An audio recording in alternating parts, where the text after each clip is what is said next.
Greetings, my friends. I truly regret that I can't join you for this year's event. First, even after the death of Soleimani, Iran has continued to play a role as the pariah of the Middle East by creating bloodshed in Iraq, Syria, Yemen, and on the boundaries of Israel. Most recently, the missile attacks by Hamas on Israeli cities were only made possible courtesy of Iran. Secondly, in spite of the frustrations of the IAEA and their reports of nuclear materials at locations in Iran where they're not supposed to be, we've seen the European Union shrug off those reports and continue to look for ways to avoid sanctions placed on Iran by the U.S. Last but not least, yet another hardliner was elected as president of Iran, this one with even more blood on his hands than his predecessor.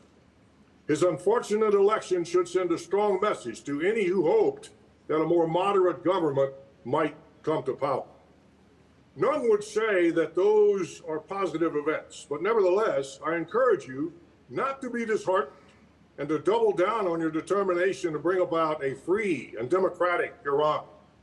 Moreover, there are a number of things that you should see as optimism and that will raise your spirits for the march ahead.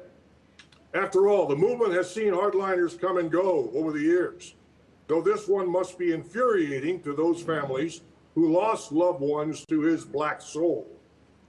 Madame Rajavi's 10-point plan has to have great appeal to any freedom-loving person who hears it. The question then becomes, when do the men and women in the streets reach the point where they can tolerate no more, and they are willing to risk everything for their freedoms? I enjoy reading history, and virtually every volume that tells about the people who inhabit the mountains, deserts, and plains of your country describes them as intelligent, innovative, family-oriented, and fierce in defense of their lands and their beliefs.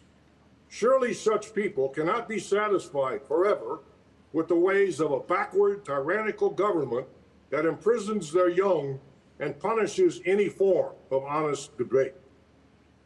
Finally, you have the leadership in place to guide you through to success. Leadership is about inspiring those who follow, about making correct and timely decisions, about weighing the risks of a course of action against the probable gains. I have watched Madame Rajavi as she appears before you. I have mentally compared her to the strong and enthusiastic military leaders I've seen over the years. She fares very favorably in that comparison. She is the right person at the right time to take the movement to the top of the hill. Trust her, follow her, and good things will eventually be yours. I believe that because, by comparison, the regime will continue to do stupid things. They will execute heroes of the people, like the wrestler Navid Afkari. They will launch assassins to blow up their critics inside the borders of other nations. They will continue to cheat and deceive international inspectors, and they will add gold to their Swiss bank accounts for the day when the people of Iran have had enough. Let me close my message to you with a simple quote from Samuel Adams, one of the founding fathers of America. He said, "It does not take a majority to prevail, but rather an intense, tireless minority keen on setting the brush fires of freedom in the minds of men." Hang tough, my friends, because your day is coming, and have a great conference.